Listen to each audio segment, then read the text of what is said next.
Hi, everyone. Welcome to the Stage Door Show. I'm Dave Hondel. Tonight, my guest is a talented writer, director, and executive producer of an upcoming thriller entitled Run. The trailer is amazing. I can't wait to see it, this film in its entirety. I want to bring him in now. His name is Nathan Blaze, and we also have the two stars of the movie, Blaine Hall and Marie Wetherell. So thank you all for being on the show and welcome. Thanks so much for having me. Absolutely. Well, you know, I was talking before we started recording, and I love the trailer. First of all, it really, when I see a trailer like that, and it really gets me excited to see it because I love thrillers first of all, but I love the concept of post-apocalyptic type films, and then also with the masks that you had. I mean, it got my hair standing up just watching. And also some of the masks were kind of half on the face, and you can see the eyes, and you can see the intensity in the eyes. And so, and the other thing I noticed about the trailer is that your angles, shooting angles were such that, kind of you had coming up shots on some of them that kind of really show that intensity. So talk about your process, and do you think about all these things before you start shooting? When you write the script or the screenplay, do you think about the angles that you're going to shoot? Because for me, shooting some stuff myself, I always try to think of what angles are going to be the most effective for every scene. So do you think about that as well? I do. So I can tell you my process if you want to. If it gets too long, just say, all right, let's move on. I want to hear it all. So go ahead. Yeah. So basically how it starts off is I read the script, obviously, right? And when I'm reading the script, or actually when I'm just coming up with the script, I already see like in my mind. And then once I do finish the script, I can see the movie for the most part. Sure. So I'll see the movie for the most part. And then what I'll do is after I got the script and I get my locations, I will go to location and I will block and previs the whole scene / movie. And so I'll take a look and I can see then what I imagined, and I will sorry, we got one of our other stars in the bigger left. We have basically, I'll take all the things that I've seen already, and I'll be able to place them specifically where they are, like on the location. So basically, I'll go through every single shot, and I'll previs every single shot, and from there I'll make my shot list. And figure out exactly what lens we're going to use. It's going to be a tripod, shoulder, Dana dolly, what we're going to use for the shot. And so that's kind of like when it comes to cinematography and kind of coming up with those angles like you were talking about. That's kind of where how I figure it out. So I think it was great. I mean, it was very effective. Marie, I'll turn to you because you were the one running from the this gang of people that are still existing on this earth. And one of the things when I noticed when you were running, I mean, it put me in a place immediately. I think everybody's had dreams of running from something, right? Or you have that dream where you're running from people are chasing you and you can't go anywhere. It's like you almost feel like you're standing still. And so how did you get ready for that kind of scene? The running scenes, and did you kind of put yourself in a certain type of place where because I think everybody has that, like I said, that fear that something's going to chase them, and how are you going to get away from it? So how did you get ready for scenes like that? Yeah, that fear, energy, and just emotion. I step into the emotion and I'll step out of it. So with my character and creating Claire and the storyline, I drew from personal experiences. I drew from friends, and I'd make stuff up. But really seeing Blaine and the gang and the actual guns and hearing them go off, really puts your psyche in that moment, anyways. So it was kind of a combination of all of that, and then just staying in that emotional space. Yeah, it was so effective. And then, with Blaine, one of the things I was impressed with as well, wearing the mask that you were wearing. And I mean, it's tough enough to get into a space where you're having to be that kind of intense and that's scary, but you had to even do more so with your eyes, and that's one thing I noticed is that when you have that mask on, you're not able to show those facial emotions, but with your eyes, you're able to tell that story through the intensity in your eyes. And for you, how did you do that? Because I thought, I saw a movie, I think, a lot of people have seen this, but the Purge franchise, a lot of people were wearing masks. And for me, that was part of the horror part of it, is like not knowing what's going on under that mask. So how did you kind of put your character together with just using your eyes to tell that story? Well, thank you. To me, it was almost easier because that's the only thing I had to worry about. I didn't have to worry about my mouth or what my nose was doing or a wrinkle somewhere else on my face or really even body language. It's, tight shots. It's right here on the eyes. So then I kind of go into stop mode, and just give it that slow burn. It was pretty amazing. And and one of the things that they always say, Nathan, is when you're doing a movie, in my first ever short film I worked with animals and children, right? And so you work with was Squeaks, is it Squeaks, am I saying that right? Squeaks, yeah. The mouse, and you worked with a mouse. There. Is that the other star of the? Okay, there we go. Right here. Old travel carrier. So talk about that, and how was there any issues, I guess, working with a mouse in these scenes? I mean, obviously, I'm sure it's domesticated and trained and everything like that. But how did you first of all decide to use the mouse, and second of all, how was it working with the mouse? Yeah. So working with Squeaks, the way the idea came about is I had a couple things I had to accomplish. I needed, because the movie's kind of like a darker movie, I needed something there for like a little bit of hope, like the light at the end of the tunnel. Right. And something that would also kind of like get the audience to be like, to root for it, right? I want the Squeaks to live. Exactly, Yeah. And then also just being a low budget indie film, right? I was like, what can I do that's going to fit my budget? Right. And then I was like, a mouse I just feel like would be super cute. And like, I feel like people would instantly like, be like, yeah, I like this, I'm going to root for this, girl with her best friend. I thought that was awesome. So, good choice. I had mice growing up, and so I kind of knew how they work, and how they're pretty easy to like deal with. They're not too hard.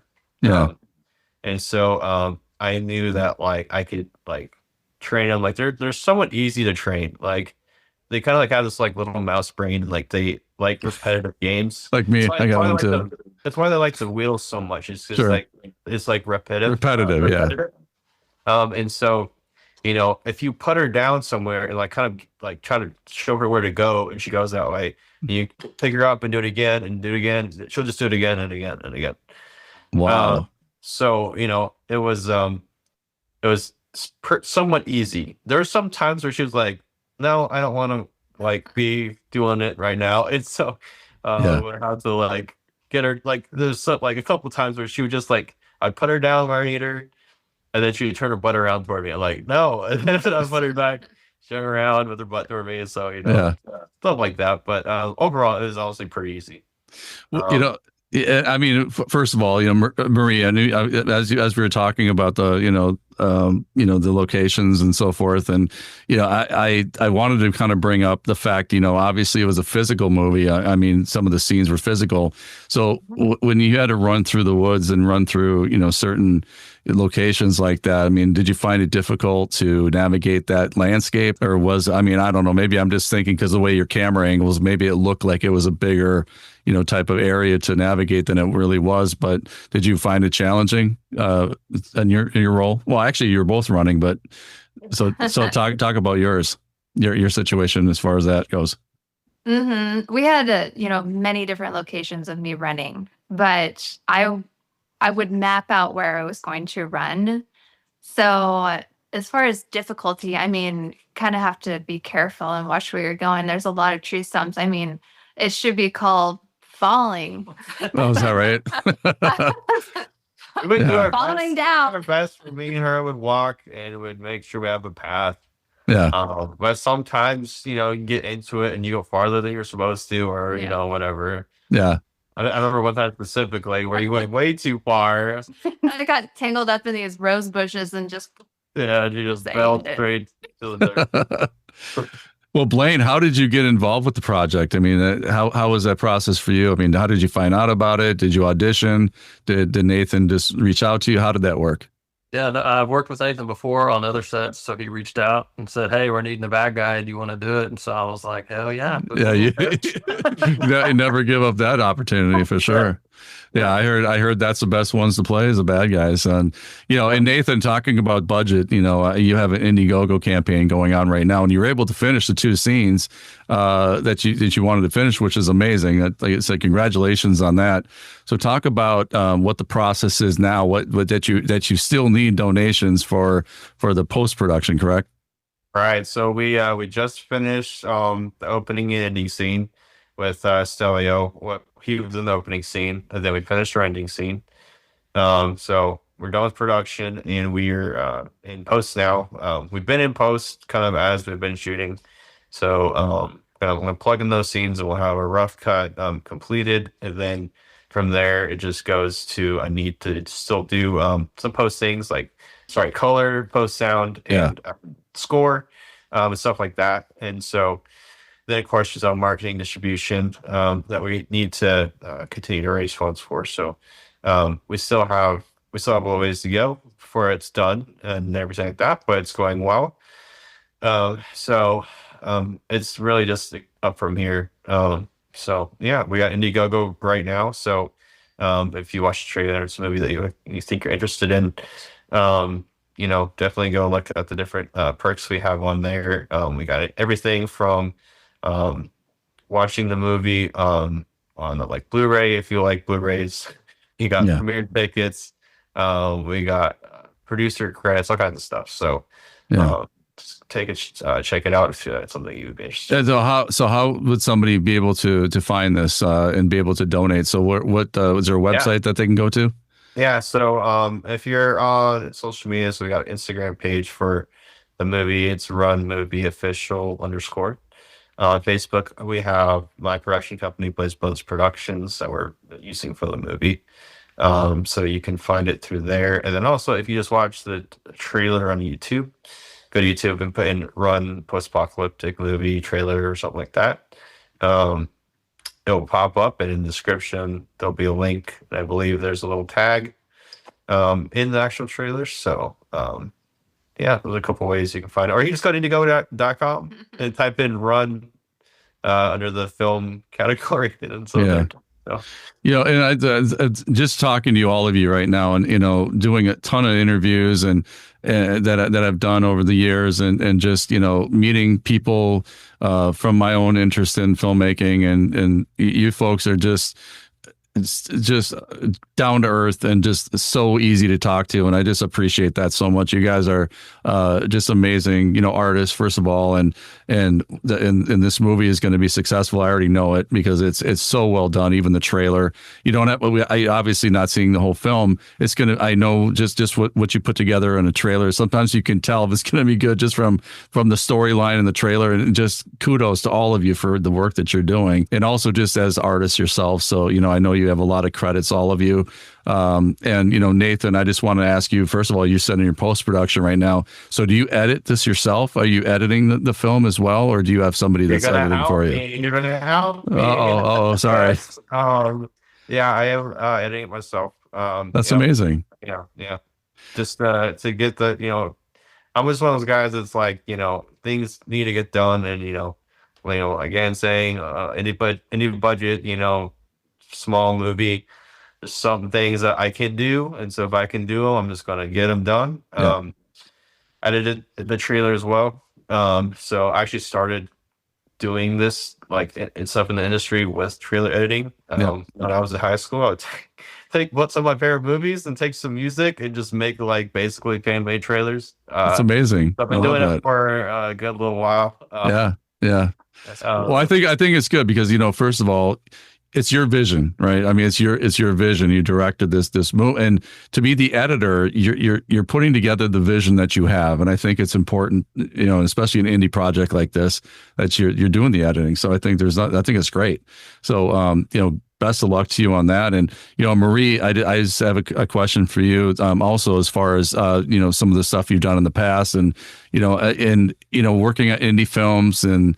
What do you think? Because I know the strike was a few years ago, and now that we're past that, it's do you feel that indie films or indie projects are more prevalent now since the strike, that people feel more empowered? I think that they don't need a studio backing sometimes to do a project, and you feel like I think they're excited that hey, I can do this. I don't need the studio. I can have a story and I can get out and do my art and not have to wait for $1 million budget to do something like this. I mean, what are your thoughts on that since the strike occurred? Yeah, absolutely. And, a lot of actors and producers and directors really champion, Yeah. The younger generations just go out there and film a project, just go make a movie. Yeah. And I think a lot of people have really taken to the heart. I mean, we have, and we created an amazing movie, and I can't wait for everybody to see it. But yeah, I love indie projects. I like working kind of on more of a family type of set. It's a small set, small crew, small cast. I think it's really special. And also the, big budget projects are special too. It's just, they're different and they're both unique, but they're both wonderful. And Blaine, for you, I know, you're in Oklahoma, your home is in Oklahoma. And, I think a lot of people that are in the industry think that you have to move to LA, you have to move to, New York, you have to move to these big major hubs of where all the work supposedly is. But now you're seeing Atlanta, you're seeing Vancouver, you're seeing New Orleans, you're seeing all these different pockets of places that aren't Hollywood, but there's a million jobs. I guess there's a lot of work out there. I shouldn't say a million, but there's a lot of work. And so do you feel that as an actor you can put your footprint where you live and be successful and not have to put your roots in like in LA or in New York? Yeah, for sure. And I think, since COVID and with the strikes and everything that did happen, a lot of people that I work with in Oklahoma now were from Oklahoma, went to LA, had that life. And after COVID and the strikes, they've come back. Came back home. And so now you're getting to work with some really great people that are, like the whole industry is kind of reinventing itself right now. So like Marie said, I mean, there's really never been a better time to go for it. Yeah. If you want to. I agree. And, and Nathan, being in Fort Worth area of Texas, there's such a diverse, there's areas that you can shoot. And, Texas is such a big state that you can drive maybe an hour and you can get a completely different landscape if you needed to. So do you feel that being in Texas that, your set being there and you don't have to, like yourself, move somewhere else, where you can be able to shoot in Texas and have all the landscapes you need? And I don't know how shooting there is, if you need a lot of, what the permits are like and, what the rebates are like and all that tax incentives and all that stuff. But what do you feel about shooting in Texas? Is that somewhere that you like to shoot? Because I know a lot of stuff is actually shot right there. I do. I love shooting Texas. Like you said, you got a lot of different places you can shoot and get different landscapes. So, I mean, I work all over in the United States. So, I don't, like if there's a different location that like this is what I would need to do. Like there's a project me and my brother like throwing around. He's like, we need to go to Canada to shoot this. I'm like, okay. So, off we go, eh? There we go. Yeah. So, but I love shooting Texas. I shoot in Texas all the time. Yeah. And so it was nice with this one specifically getting to shoot it in my backyard. So it was a lot of fun because the majority of it was shot in Fort Worth. Yeah. a little bit in Sanger, but Fort Worth was where 90% of it was. So A question for you, Nathan. Another question here for being a filmmaker. There's a lot of people out there, a lot of talented people. Filmmakers, actors, and they don't realize their talent because they think they need a big budget to make something. Yet some of the phones, the iPhones, shoot amazing footage, and there's people that have great stories and something to tell, and they don't do it because they don't have the budget to have like a big set or craft service and all that kind of stuff. So what is your advice to somebody that has a story, a great story, but doesn't necessarily have the means, I guess, to put this to screen? What would you say to that person? this is a good question. This one hits directly to home. Me and my brother first got into this stuff. We started with kind of producing, directing stuff. And I went into doing my first feature maybe 7 or 8 years ago.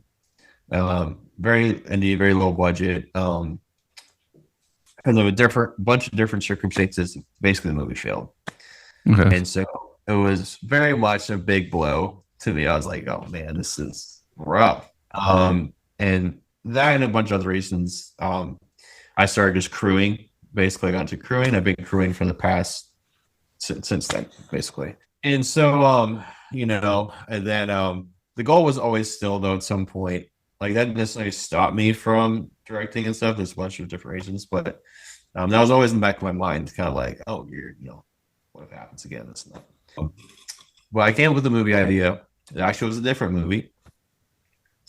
And I shot basically a proof of concept for it. And I was going to shoot that movie this year, but actually I'm shooting this movie this year. But that went really well. Turned out great. It was so good. I was just like, all right, I got to make this movie, which ended up turning into a different movie, which ended up being wrong. I would say to someone that is like having doubts, whether it's because of budget, whether it's because of they just don't know if they can do it or whatever, I would say don't be afraid to fail. If you fail, you're going to learn so many lessons from failing. Yeah. Honestly, like failing can suck, but it's so great because then you're like, okay, I failed. Now, how do I go back and actually make it really good? Yeah. I navigate those failures and that kind of thing. So I learned a bunch from that, and I definitely put into this movie and all the lessons I learned, and I think it shows. So, definitely have a plan. Don't just go in guns blazing, but have a plan and really think about what you're doing. Get advice from people that you don't know what to do, and have good crew and cast around you. And you can't just let that fear just kind of like, keep you down and out. So just be smart and go for it. And if you fail, just get back up, So Don't be afraid to ask. Yeah. I think a lot of people get too worried about asking. They don't ask people to do stuff for free. They want to ask to borrow stuff. I would say just ask. You will find your people. You will find your team that will get together and do it for you. And once you start getting into it, people will just come to you. Once you get rolled a little bit, people always like, "Hey, I want to come. I want to do this. I want to do that." Yeah. They come out of the woodwork. Yeah. No, that's I think it's just all the stuff that I've done, even the music videos that have been successful have been all out of low budget. It's a passion. It's a passion project, and sometimes those turn out better because because you're doing it for the the love of the art. You're doing it because you want to make it good, and you're doing it as like a group of people there's a camaraderie there, and you all want to make sure it's successful. So I think that's why I like indie films so much, because I think that there's a sense of a passion behind it that it's not driven by big dollars and time is money, and there's no time limit on something. If it takes a little longer because there's you need money for this or that, I mean, then so be it. It's sometimes documentaries take 10, 15 years to make, and they end up winning Academy Awards. So so I think sometimes the lower budget films, I think they're there's a lot more passion and love behind them sometimes. And Marie, I want to ask you this real quick, because I know sometimes it hits the film festival circuits and some of these films that, you know, go to this or that. And what was the first time when you saw your first you know, whatever project on a big screen? You saw yourself on a big screen in front of like an audience, you know, that had to have been a spiritual moment, because it is for me when I see anything that's on a screen or a TV screen. What was it like for you when you first saw yourself on the screen? It was overwhelming and so special. I'm from Boise, Idaho originally. I love Boise, Idaho. Yeah. I do. It's beautiful there. Okay, so you know the Egyptian theater there. I do. Main Street. Yes. So it was in that theater. Really? Part of the, oh gosh, one of those 48-hour film competitions. Right. Now when I was first starting, and yeah, it was special, and it gets you hooked, and you just keep That's going it. forward. That's it. You got the bug. Yeah. Wow, this is wonderful. Look at my face. Well, I think sometimes when you see, you know, for me, it was seeing the audience reaction, you know, to it, and sometimes it's like a validation. Not that we need validation, but sometimes to see people's reactions, you know, either crying or laughing or whatever. It was like, man, I thought of this in my head, you know, and this is it affecting people. So I think it's really cool to hear. I love hearing, you know, what people's reactions were to that. How about you, Blaine, when you first saw yourself on screen? I hated it. Really? Yeah, it's tough for me to watch myself on screen because you don't like that? I still can't see past like the smoke and mirrors or like the movie magic, and so yeah, well, because you know the process, right? Yeah. Yeah, and so I can't separate it, and I'm just like, oh, I do that. But yeah, but then to get back to what you said, but then when the audience does laugh and they get the joke, you know, then you're like, oh. Okay. Yeah. Okay. This is in my head. I think I can do this. I was talking to an actor. I can't remember who it was, but they were saying that every time they see themselves on screen, they have like a twitch in their lip that they do, that they don't realize they're doing it, and they saw it on screen and they turned it off immediately. They couldn't watch it again, you know, because of that, you know, that little twitch that they had. So, you know, Nathan, being a filmmaker, you know, a director and so forth, and you know, writing and directing.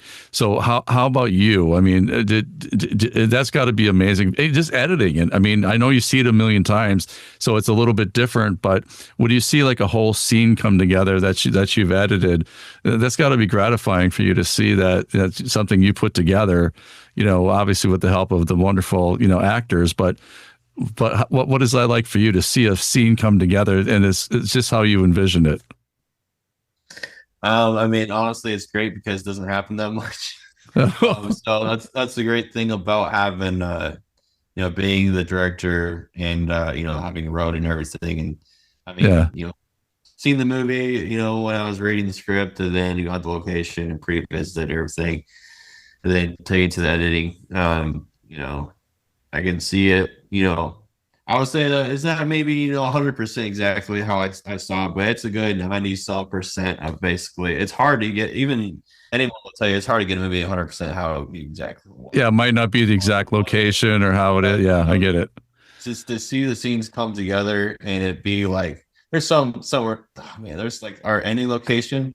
When I got there for the end scene, I was like, this is exactly what I was looking for. It was hard to find. I couldn't find it. I was looking all over. And it worked. It popped up with finding when we did the opening scene. I didn't realize there was exactly what I needed on the same property. And so it just it's extremely cool to see it come together. It's just kind of like how you imagine. So all the hard work pays off eventually. Absolutely, and that's a great thing to say. Hard work does pay off. You know, I'm going to go down the line here because this is my final question, and I ask this of everybody because I like to hear the answers. But Blaine, we'll start with you. When it's all said and done, what do you want your legacy to be? What do you want to leave behind to those who see your work, and just for family, and you know, what kind of story do you want to leave behind? Man, that's tough.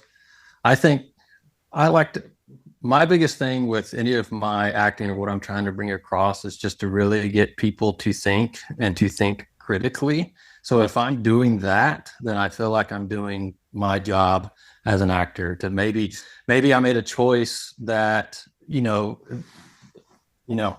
there's always several ways you could play a role, and someone else could have just as easily got cast in it, and they're going to make a different choice. I'm just always trying to make sure that the choice that I'm making is leading people to think a little deeper about what the character is going through and why. Yeah. That's good. I like that answer a lot. And Nathan, how about you? What kind of legacy do you want to leave behind to those who see your work, and what do you want? I mean, you have a long career ahead of you, so at the twilight of your career, what do you want to leave behind? Yeah, I think I just want to make some films that have just some good themes and have some good lessons to learn. There's a lot of content out there now. There's not just movies. There's a lot of things you can watch. But I feel like the novelist, the filmmaker, like some of these kind of like storytellers that we've had for a while, those are like where like a lot of like themes and morals and things you can learn are still present. So, with this one, I'd say one of the themes is like to keep getting knocked down, keep going, like Marie's kind of facing the world in this movie. She keeps getting in these situations where it's like, how are you going to like continue? But she keeps going. So just some movies with some deeper, thought-provoking things that the audience can take away with, and it's not just going to be something that you're just going to forget. So. Well, I mean, I'm glad you brought that up, because that's the first thing I thought of when I saw the trailer, was that she kept getting up and moving forward. She didn't lay down and die. Basically, she got up and kept doing what she needed to do to survive, which I think is a great metaphor for life in general. So it's well said. How about you, Marie? What kind of legacy do you want to leave? Well, I had this big epiphany in law school that what I really wanted to be doing with my life was being an actor. So right after graduating, I immediately enrolled in acting classes. And I had realized that I had been literally choosing career paths based on strong female characters that I had seen in movies.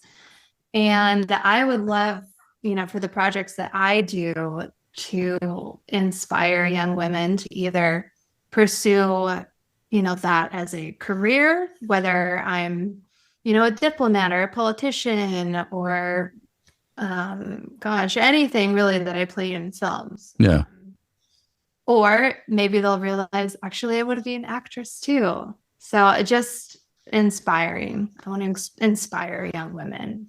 Yeah, well, I can see you're already doing that. So thank you for the great interview. And before we go, Nathan, can you just explain kind of the synopsis of your story, and then also after that, let everybody know again how they can go onto the Indiegogo campaign. Yeah. So yeah, go ahead and kind of tell us a synopsis of the story and how they can go support it. Sure. So Run is a post-apocalyptic film that takes place after the end of the world has happened. There's been an invasion by some mysterious creatures, and at the point where our movie's story takes place, it's way after that's happened. And so basically Claire is our main character, and her best friend Squeaks the Mouse are just trying to survive in this post-apocalyptic world. And then they come across, unfortunately, this cannibalistic game. And the rest of the movie is her trying to evade and escape these guys. So yeah, amazing. It's pretty straightforward for this movie, but it's a wild ride, as our trailer. Yeah, definitely is that for sure.